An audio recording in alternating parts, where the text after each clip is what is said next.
안녕하세요. 고원석 성형외과 대표원장 고원석입니다. 오늘은 첫 수술이 마지막 코 성형이 되려면 어떤 점에 유의해야 되고 또 어떤 방법으로 수술을 해야 되며 어느 병원을 선택해야 되는지 이런 것들에 대해서 자세히 알아보도록 하겠습니다.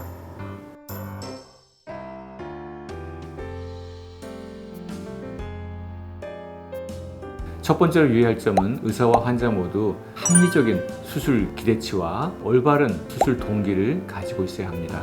환자가 가지고 있는 기대치와 수술 동기가 비현실적이라면 필요 이상의 수술적 조작을 하게 됩니다. 그러므로 인해서 위험성이 점점 높아질 수밖에 없지요. 예를 들면 코가 아주 낮고 짧은 사람이 코끝이 오똑하고 쭉 뻗은 코 미인이 되길 원한다면 코끝을 많이 늘리면서 콧대도 오똑하게 선명한 모습을 만들기 위해서 코끝에는 늑연골이나 매두포와 또는 메쉬 같은 단단한 물질을 사용해서 강하게 늘려야 되고 콧대에는 또는 실리콘과 같은 그런 물질을 넣어서 수술을 하게 됩니다. 이제 이걸 보여드릴게요. 이 사례는 코끝이 길게 뻗고 오똑한 모양을 원해서 단단한 매두포를 이용해서 비중격 연장 이식을 한 사례였습니다. 근데 지나치게 너무 코끝을 뻗어나가게 하다 보니까 피부의 긴장도가 심해져서 오히려 코가 휘어진 모습을 보이게 됩니다. 비중격 연장 이식을 제거한 후에는 자연스럽게 자리를 잡고 있는 것을 볼 수 있습니다. 이렇게 코끝을 너무 오똑하게 세우는 그런 시술을 하게 되면 코 기둥이 한쪽으로 쏠리면서 콧구멍에 비대칭이 나타나기가 쉽습니다. 따라서 환자는 정확한 진단과 환자에게 충분한 설명을 통해서 환자의 이런 기대치와 동기를 현실적인 눈높이로 조정할 수 있도록 안내해 줘야 합니다. 두 번째 유의할 점은 코끝 성형을 할 때 매드포나 메쉬 같은 인공 물질을 사용해서는 안 된다는 것입니다. 코 성형의 핵심은 코끝 모양을 얼마나 날씬하고 오똑하게 또 콧대의 높이와 균형을 맞춰주느냐 하는 것이 결정됩니다. 그런데 이게 코끝을 오똑하게 하기 위해서 매드포어나 메쉬 같은 인공 보형물을 사용하는 경우도 있습니다. 그렇게 되면 이런 물질들은 굉장히 염증을 잘 유발시키고 주변의 조직들을 침식하는 그런 성질을 가지고 있기 때문에 점막이나 피부를 뚫고 나오는, 따라서 염증이나 구축을 유발시키는 경우가 망망 있습니다.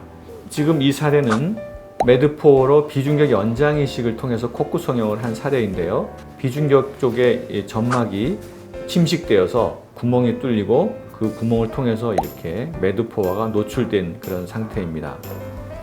비중격 연장 이식은 코끝의 높이와 길이를 굉장히 강력하게 늘려주는 그런 수술 방법이기 때문에 지나치게 단단한 그런 인공 물질을 사용해서는 점막이나 피부가 괴사가 되면서 구멍이 뚫리는 그런 사례를 초래할 수밖에 없습니다. 따라서 굳이 비중격 연장 이식을 해서 코의 길이와 높이를 늘리고자 할 때에는 비중격 연골이나 비연골 또는 자가 늑연골을 사용하는 것이 바람직하다 하겠습니다. 세 번째로 유의할 점은 융비술을 할 때는 보형물의 모양과 위치가 매우 중요합니다. 일반적으로 동양인에 있어서 눈을 정면으로 바라봤을 때 검은 눈동자의 중앙 지점이나 그 중앙에서 1, 2mm 상방에 위치하는 그 점을 우리가 시작점으로 잡는 것이 좋습니다. 따라서 보형물은 비근점 위로 올라가지 않도록 정확하게 위치시켜야 되고요. 그 다음에 보형물의 끝점은 코끝 연골이 위쪽 경계선에 위치시키는 것이 굉장히 중요하다 하겠습니다. 이 사례는 보형물이 시작점과 끝점이 좀 부적절하게 들어갔기 때문에 코끝이 이렇게 죽어 보이고 연결되지 않은 그런 모습을 보여주고 있습니다. 또 이 사례는 실리콘 보형물이 너무 위로 올라갔기 때문에 이렇게 콧등에서 끊어지는 그런 모습을 보이게 됩니다. 이렇게 되면 아무리 코끝을 예쁘게 했다 하더라도 이런 연결되지 않기 때문에 좋은 그런 결과를 얻기가 힘듭니다. 보형물을 넣을 때는 시작점과 끝점을 정확하게 위치시키는 것이 매우 중요하다 하겠습니다. 네 번째 유의할 점은 아무리 강조해도 지나치지 않는 집도의의 전문성과 경험입니다. 처음 코 성형을 생각하는 분들 가운데는 사회 초년생이 많은 편인데요.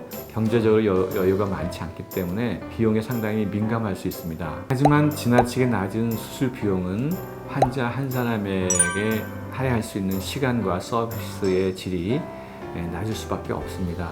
예를 들면 한정된 시간에 많은 수술을 진행하는 그런 공장형 성형 병원이 그 예가 될 수 있습니다. 하지만 저는 최소한 수술 전에는 2번 이상, 수술 후에는 3번 이상 환자를 직접 보는 것을 원칙으로 하고 있습니다. 이렇게 집도의가 충분한 시간을 가지고 환자를 직접 보면서 진료를 하는 것이 만족스러운 결과를 얻기 위한 기본적인 조건이라고 생각합니다. 따라서 전문성과 많은 경험을 갖춘 성형외과 전문의에게 세심한 진료를 받은 후 자신의 상태와 수술 계획을 설명을 듣고 그런 다음에 수술을 해야 이런 부작용과 불만족을 최대한 예방할 수 있습니다.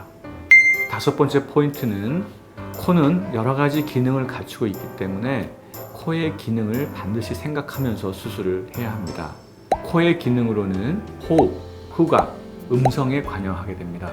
코 성형 과정에서 이러한 기능들을 보존하고 회복시키려면 코 안으로 들어가는 공기의 흐름이 막히지 않고 원활하게 유입이 되도록 해줘야 됩니다.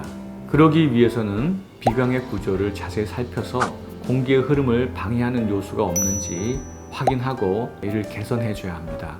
때로는 미용적인 목적 때문에 기능을 소홀히 하거나 훼손하는 경우가 있는데 이렇게 되면 점차 외관으로도 나타나서 미용적으로도 좋지 않은 결과를 낳게 됩니다. 이렇게 신미성과 안전성, 기능성을 모두 갖추어야 만족스러운 첫 코성형이 되고 마지막 코성형이 될 수 있습니다.